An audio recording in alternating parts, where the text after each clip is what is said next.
पगडंडियों का जमाना।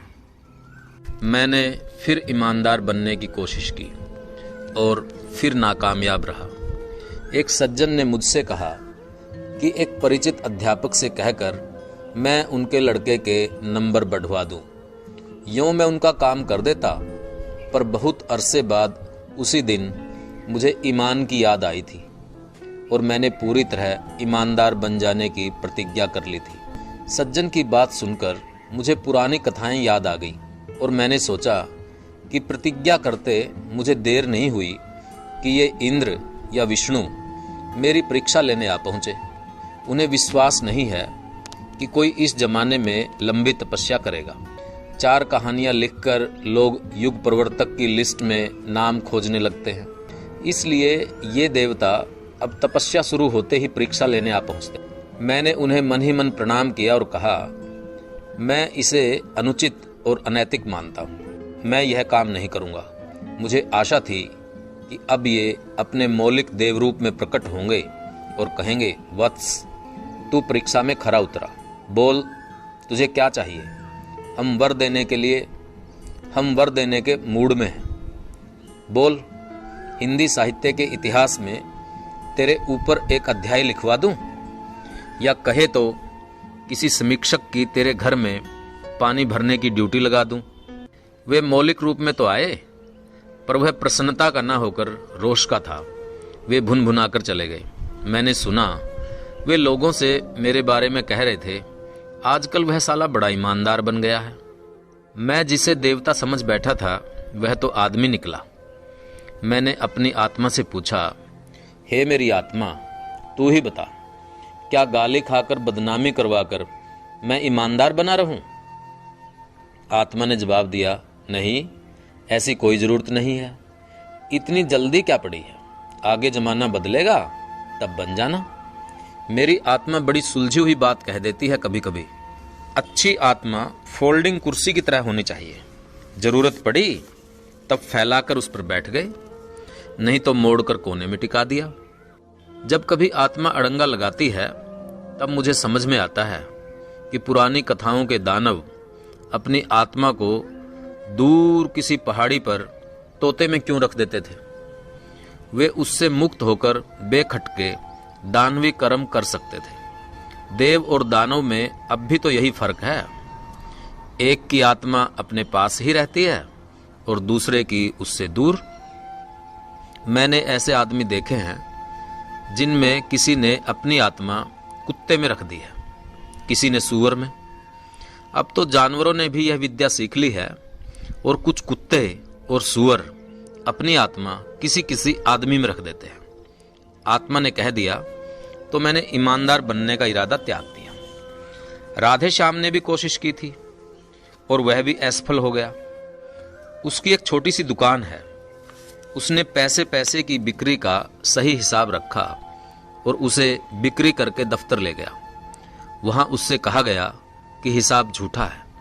तब उसे सच्चे हिसाब को सच्चा मनवाने के लिए घूस देनी पड़ी। कह रहा था, मैं भी अब झूठा हिसाब रखूंगा, उसे घूस देकर सच्चा बनवा लिया करूंगा। सच्चाई के लिए घूस देने की अपेक्षा यह ज्यादा अच्छा है कि झूठ के लिए घूस दूं। इतना महंगा ईमान अपनी हैसियत के बाहर है। इससे तो बेईमानी सस्ती पड़ेगी। एक स्त्री नौकरी के सिलसिले में एक बड़े आदमी के पास सचरित्रता का प्रमाण पत्र लेने गई थी। बड़े आदमी ने उसे पहले शयन कक्ष में ले जाना चाहा और बाद में सचरित्रता का प्रमाण पत्र देना चाहा। पहले देवता आदमी बनकर ठगते थे, अब आदमी देवता बनकर ठगते हैं। देखता हूं कि हर सत्य के हाथ में झूठ का प्रमाण पत्र है। ईमान के पास बेईमानी की सिफारसी चिट्ठी ना हो तो कोई उसे 2 कौड़ी को न पूछे। यही सब सोचकर मैं ढीला हो गया। अब मैं बड़े खुले मन से नंबर बढ़वाता हूँ।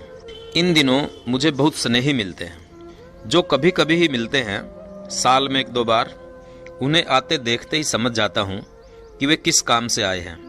मैं मौसम देखकर ऐसे आने वाले का काम बता सकता हूँ। जुलाई के पहले हफ्ते में जब घटा छाई हो, धरा ने हरी चुनरी ओढ़ रखी हो, आसपास मोर पपीहा बोल रहे हों, बिजली निग्रो सुंदरी के दांतों की तरह चमक रही हो, ऐसे सुहावने समय में कोई कई महीनों बाद आता दिखे तो समझ जाता हूँ कि यह गीत गाने नहीं आया, बच्चों को स्कूल कॉलेज में भर्ती कराने में मदद लेने आया है।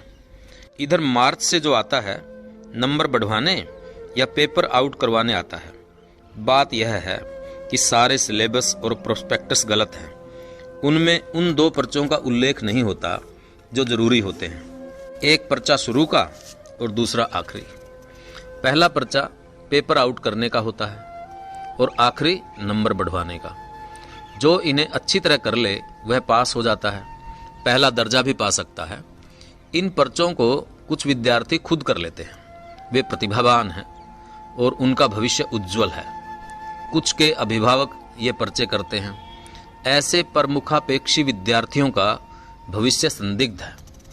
उनकी अपेक्षा उनके अभिभावक का फिर भी कुछ भविष्य है। अध्यापकों से संबंध होने के कारण मेरे पास दोनों पक्षों वाले काफी आते हैं। कल जो आए थे वे मुझे बारात में 2 साल पहले पहली और अंतिम बार मिले थे।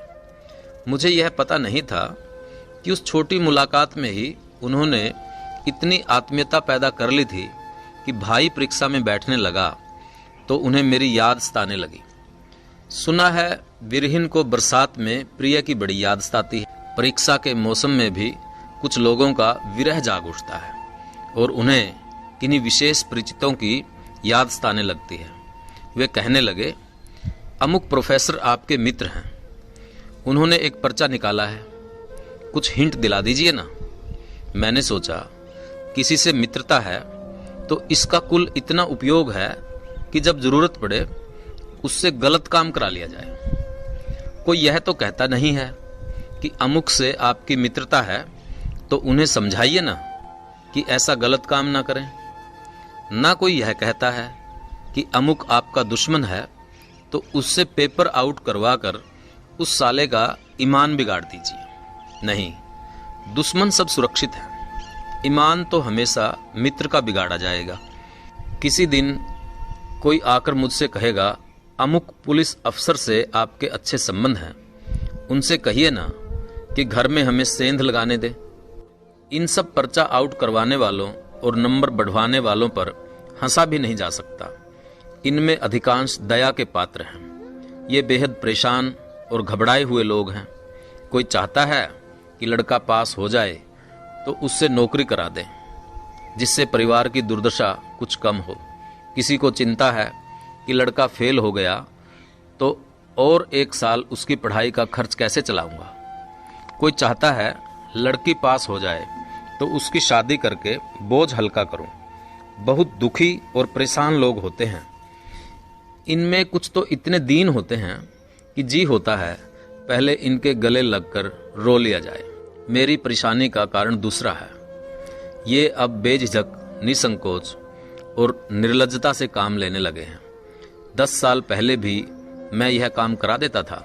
तब देखता था नंबर बढ़वाने वाला बड़ी झिझक, लज्जा और संकोच से कहता था। लोग खुलकर नहीं कहते थे। तब ऐसी दबी छिपी चिट्ठी आती थी। अपने दोस्त रमेश चंद के भाई सुरेश की मोटरसाइकिल, जिस पर अंग्रेजी में नंबर 2431 लिखा है, बिगड़ गई है। वह आपके मित्र सिन्हा के पास सुधरने गई है। आप उसे सुधरवा दें कि कम से कम 40% तो काम देने लगे। इसका मतलब है कि सुरेश का रोल नंबर 2431 है। उसका अंग्रेजी का पर्चा बिगड़ा है। सिन्हा उसे जांच रहे हैं और उनसे 40% नंबर दिलवाना है। तब नंबर बढ़वाने वाला बड़ी देर संकोच से बैठा रहता था, दुविधा में पड़ा रहता था, यहाँ वहाँ की बातें करता था और तब कहीं शर्मा कर बगलें झांकता हुआ नंबर बढ़वाने की बात कहता था। अब नंबर बढ़वाने वाला इस तरह आता है जैसे बाजार में सब्जी खरीदने जाता है। सीधा मेरी आंखों में देखता है और अधिकार पूर्वक कहता है कि नंबर बढ़वाने हैं। 10 सालों में यह जो प्रगति हो गई है, यह मुझे परेशान करती है। भयंकर संकोचहीनता है यह साहस मुझे डराता है। मैं इंतजार करता हूँ कि कोई तो थोड़ा संकोच लेकर आए कि मैं कुछ आश्वस्त हो जाऊं। कोई नहीं आता। मुझे लगता है हम सब ने मान लिया है कि आम सड़कें सब बंद हो गई हैं, उन पर तख्ती टंग गई है, सड़क मरम्मत के लिए बंद है। सालों से ये सड़कें बंद हैं और सब पगडंडियों से जा रहे हैं। चलते चलते पगडंडियों के कांटे और झाड़ियां साफ हो गई हैं और वे सड़कों जैसी चिकनी और चौड़ी हो गई हैं। बेझिझक नंगे पांव इन पर लोग चल रहे हैं। आम सड़क पर चलने वाला अब बेवकूफ़ या पागल समझा जाएगा। अब आम सड़कें खुल भी जाएं तो लोग उन पर चलने में झिझकेंगे। मरम्मत वाले भी इसीलिए ढीले पड़ गए हैं, मगर उपयोग न होने से आम सड़कों पर झाड़ियां और जंगली पौधे उगेंगे और वे ढक जाएंगी। तब किसी को आभास भी न होगा कि इस देश में कहीं आम सड़कें भी हैं। लगता है आम सड़कें अब भविष्य के पुरातत्ववेता को ही मिलेंगी, वही इन्हें खोजेगा। वह निष्कर्ष निकालकर बताएगा कि उस जमाने में इस देश में आम सड़कें तो थी, पर कोई उन पर चलता नहीं था, सब पगडंडी पकड़ते थे। अनुपयोग के कारण सड़कें दब गई थी। सफलता के महल का सामने का आम दरवाज़ा बंद हो गया है। कई लोग भीतर घुस गए हैं और उन्होंने कुंडी लगा दी है। जिसे उसमें घुसना है वह रुमाल नाक पर रखकर नापदान में से घुस जाता है। आसपास सुगंधित रुमालों की दुकानें लगी हैं। लोग रुमाल खरीदकर उसे नाक पर रखकर नापदान में से घुस रहे हैं। जिन्हें बदबू ज़्यादा आती है और जो सिर्फ मुख्य द्वार से घुसना चाहते हैं, वे खड़े दरवाजे पर सिर मार रहे हैं और उनके कपालों से खून बह रहा है।